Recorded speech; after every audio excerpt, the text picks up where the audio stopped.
quality trained security officers and virtual officers. Hey, welcome to Titan. We are here doing the use of force debrief with our security expert and chief of security, Josh Leon. This is where we break down use of force incidents, good or bad, and kind of critique them. You always call it, especially when we do it with our officers, reviewing game film, and I kind of like that aspect of it. Yeah, we're going to make mistakes, just like a linebacker's going to miss tackles. You know, an offensive lineman's going to miss a block. We're going to make mistakes. There's hundreds of thousands of people in this industry, and you got that much human element in it. There's going to be error, and the best thing is to break it down so we don't continue to make the same mistake. And I kind of wanted to put this on film because we do this anytime we have a use of force whatsoever, to include anytime we put handcuffs on somebody, attempt to, anything above officer presence. We are debriefing that with the officer and kind of reviewing the game film as we will. And I just think, anyway, I thought it was something good that we could kind of give an inside peek into how we look at these types of things, and we could use some of these. The internet seems filled with all these clips of security officers and use of force getting involved. So. Well, and then also the bad stuff is more fun to watch. Right. That grabs more of an audience. If you honestly want the numbers, if we have 50 uses of force in a 2-month period, 47 of those are going to be me talking the officer and commending them on a job that they did very, very well. 2 or 3 of them all have some critique of what they could have done better, but I would imagine most people in the industry have the same experience that, we're going to make some mistakes, but overwhelmingly, the officers do a pretty good job. Nice. Well, we'll jump into one of these. This one, and you said a lot of the bad stuff is good to see, and, be interesting to get your take. This one doesn't have a ton of activity other than it is a typical thing that I think security officers deal with. Looks like this security officer is providing security at a gas station. There's some sort of altercation, or I don't know if it was a fight or about to be a fight, but the security officer is dealing with a group of people. Cell phone cameras are recording, and this is what they get. So it's a quick video, 3 minutes or so, and just interested in what your thoughts are on it. I mean, this is a typical scenario that we get involved in. So. Sir, y'all go on the ground. Stop it now. That's because, bro, they're not supposed to talk to me like that, bro. Oh, the security guard's attacking him, and he doesn't want. I guess he didn't like it. Hey, calm down. Now, hold out. Right now. No, he wasn't trying to leave. He was trying to say sorry to the guy, but they were like arguing. Huh? Yeah, we're on the phone with the police right now.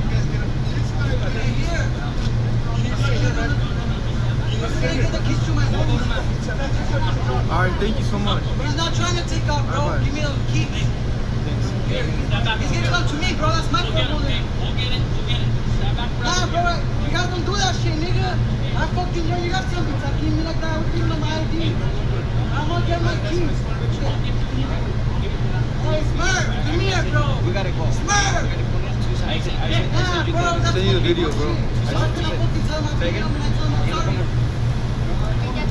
You are my only dog, that's why I told you, I'm sorry, like, I would be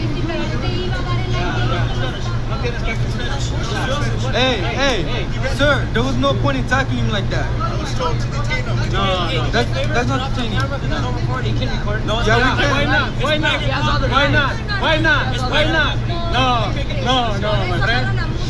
It's private property. No, I don't think so. What's going on with the media right now? We should be able to record. Check it out. We should be able to record. I don't think so, my friend. Oh yeah? Check it out. Check it out. Okay. No. Ya. It's private property.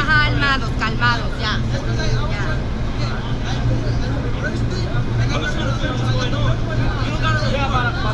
We do gotta record, bro. No, you don't. It's private property. What's going on with the media right now? We gotta record. And this is a perfect example of what I've been seeing. I'm gonna get the sheriffs here, and when they tell you it's private property, you can't record. You can't record on private property. Yeah, right. We got the video. It's against the law. Property, okay? We have the right to judge. You guys, That's the one that check it out. This is on the manager right now. This is my shit. I came out trying to figure out what's going on. No point in attacking him, bro. No point in attacking me here. Quédate aquí ya. Yeah, you guys got to stop recording on private property. We have that right to tell you guys that. Even when the sheriff's office is going to come and tell you, they're going to tell you. I'll wait for the sheriff's office to Okay, come. that's fine. You can do that, okay? I will. But we are going to tell you too. All right. Okay, and that will be destroyed as well. Okay, I'm sure. That's fine. All right. Piensa que porque traes un uniforme ya es chat. Bro, this was a security guard. I reckon like a cop. Hey.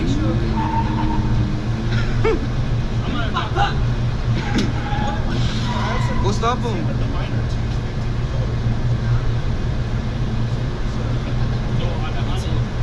You good, bro? You good? All right. Háblale, pendejo, dame mi teléfono, güey, si vas a hacer ni mierda, güey. Hey, I gotta take pictures as well.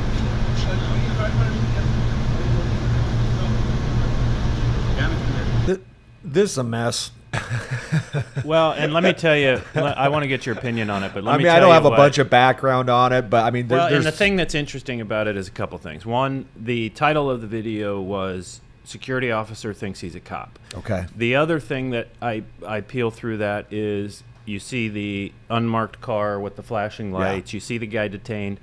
This is a pretty typical scenario that a security officer could encounter. We've run into this. I'm sure this Sure. scenario's come across your desk Sure. several times. And then you get the other added aspect of who seems like the manager of the gas station is involved now that's interacting with the It's a people. big problem. Yeah. Then you've got the cell phone recording and you can't record. So that's a lot of stuff I want to get your thoughts on. But two, he's kind of right and kind of wrong about the cell phone recording thing. I mean, it's private property. They have the option to say leave. But can you really? I think the But tactic. why? Right. I mean, and that's the thing is the tactic of you can't record me. That's what they want and makes them record more. Why are we dying on that hill? I mean, right. that doesn't make any sense to me. It was fun for years because we got to think like cops, and that's what it was. We got to think like police officers and think like officers. And now, as somebody who critiques this stuff and reviews, now I have to think like an attorney.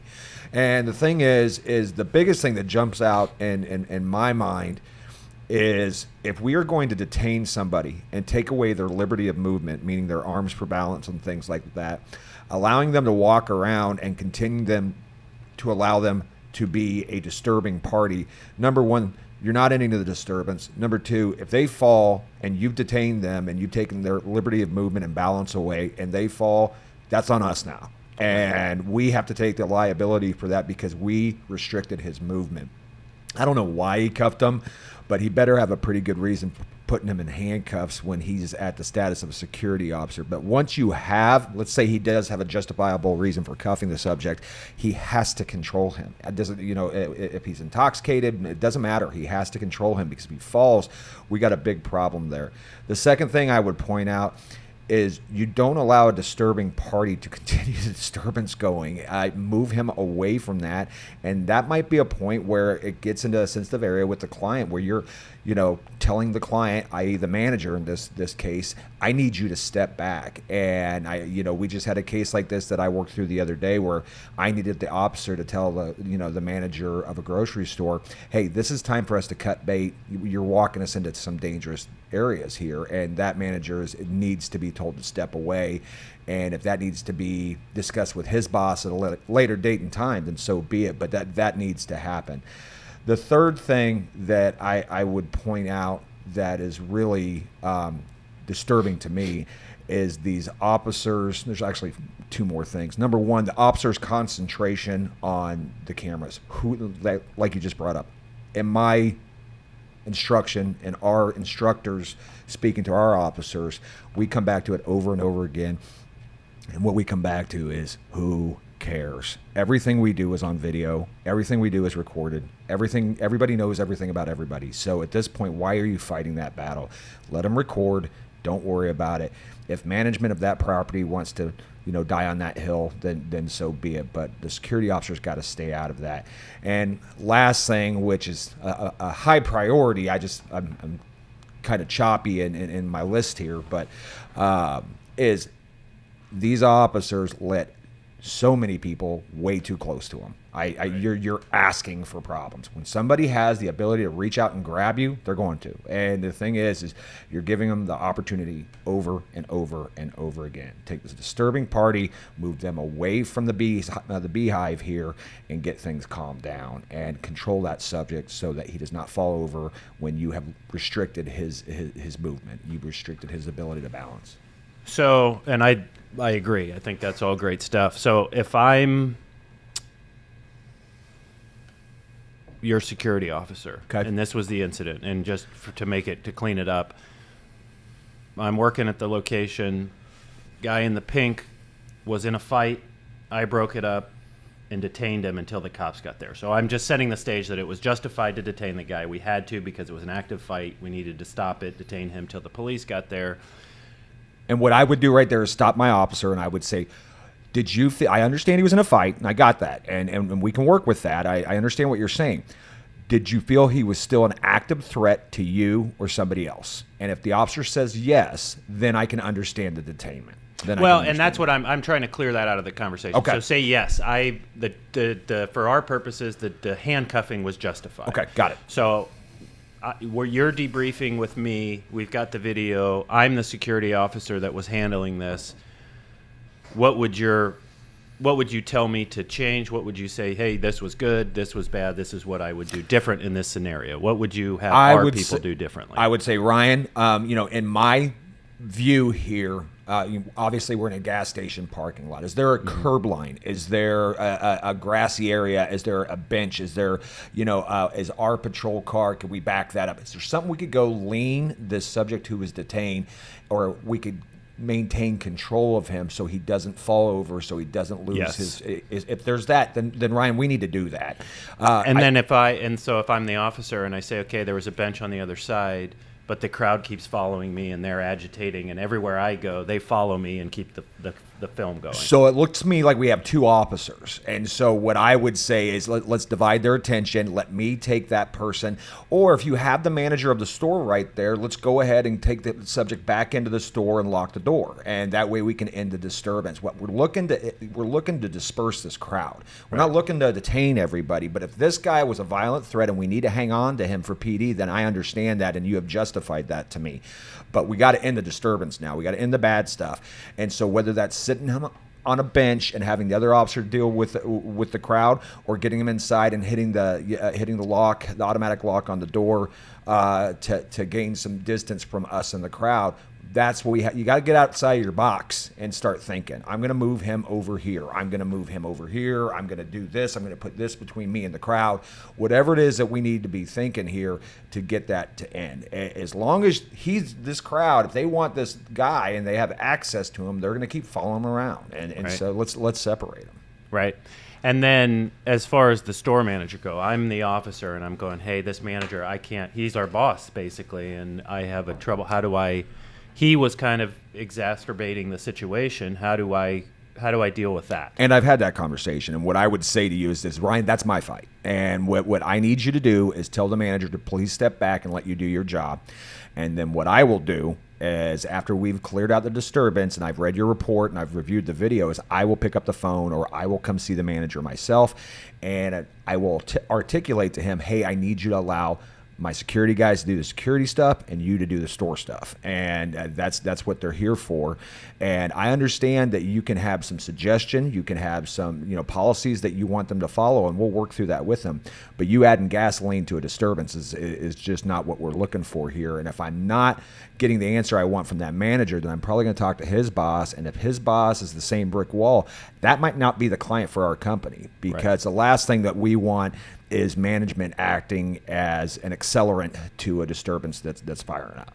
And I think that would be, my advice as well, because that is a very delicate situation to where you start by jumping that manager and going to his boss. Then you've created animosity to where now the security officer and the manager at the store are not working together, and you need those pieces working. And so there's an art in how you have those conversations. And we've had the conversations both ways. We've had a conversation where, I end up talking to ownership, and ownership's like, hey, That's the manager. He runs the store, and if he wants to throw some gas on that fire, so be it. And we've parted ways with them as a client.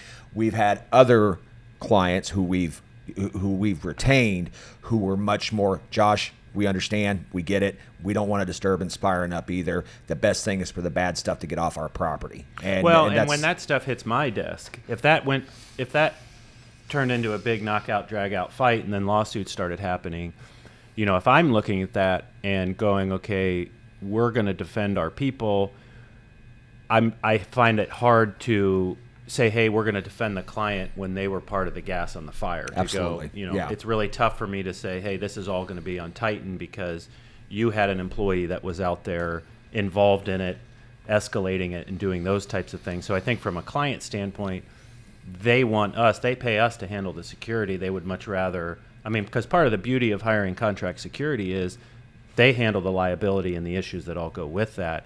So let us deal with it. Let us own the liability and help us to be a partner in it and not add gas to the fire. And be the voice of reason. Whether it was Sheriff Frank Denning telling me this or Morgan Freeman in the movie Seven, where him and Brad Pitt are getting ready to knock on the door, and he says, "What got us here? What are we doing here?" And somebody needs to be that person to the manager, to the disturbing crowd, to the suspect in custody. Is, what are we doing here? Let's bring this to an end.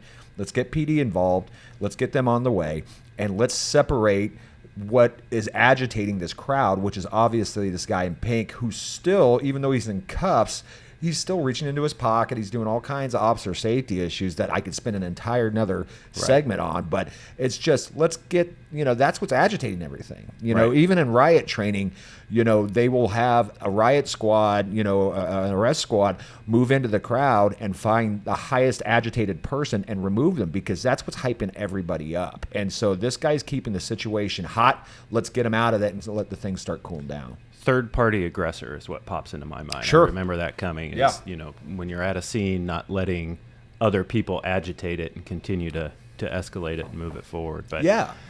They do the same thing in, when you're talking in prison. If this is going to fire up the rest of the inmates, we're going to take that out of the equation.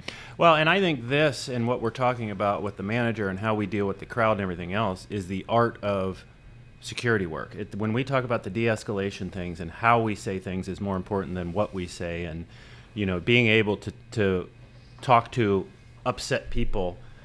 You're trying to tell them to leave and calm down. They don't want to leave and calm down. They want to. So don't film, get out of here. Is not going to help the situation. But figuring out how to say that, as far as, hey, you're more than welcome to film and record, and it's your right, and we applaud you for doing it and keeping us honest and everything else. But you got to do it over there in a safe area where it's not disturbing this or creating the situation and escalating it. But I think just saying and going to that gear of, you can't do that, stop it, or get out of here, I don't think has the results that we want. And I think without training, security officers can lean on that because they don't have any other tool in their toolbox. Sure, yeah, and it's the best thing in the world. You have to you have to respect and enjoy a good gig. And what I mean by that is, you have Sean Reynolds, who's worked for us for years. He's a retired police officer. He had domestic disturbance out in our parking lot. He got the subjects separated. He began taking notes for the police department that was en route. And then one of the subjects got into the vehicle and peeled off and left.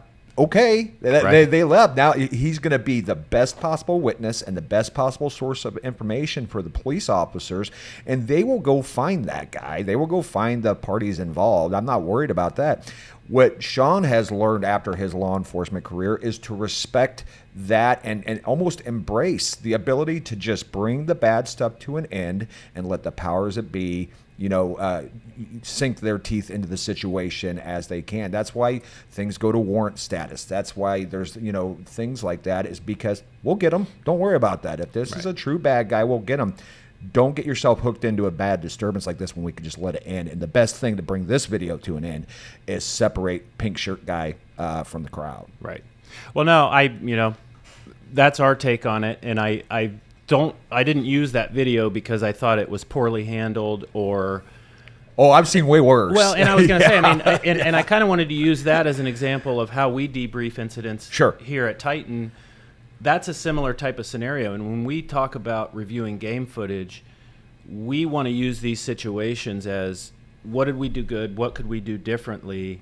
and that's how we debrief them. So I just kind of wanted to give a peek. Behind Absolutely, the curtain on that. and the tone that I'm using here is the exact same tone I would use with one of my officers. I'm known for having some fire and brimstone gears, but this would not be something that had me super fired up. I would just be sitting there, hey, we got to get better than this. I think there's good. The officer that's dealing with the guy in the pink shirt, I thought he did a good job of not getting too upset, trying to take action of the, he was communicating and saying things back and forth, but I agree, I kind of looking at that and how do you control a scene, that's what I thought kind of the focus could be on. So that's our take on it. If anybody else has any comments, thoughts of good or bad, what you would have done different, let us know, but that's our thoughts. Anything else on this video? That's it. Ready for the next one.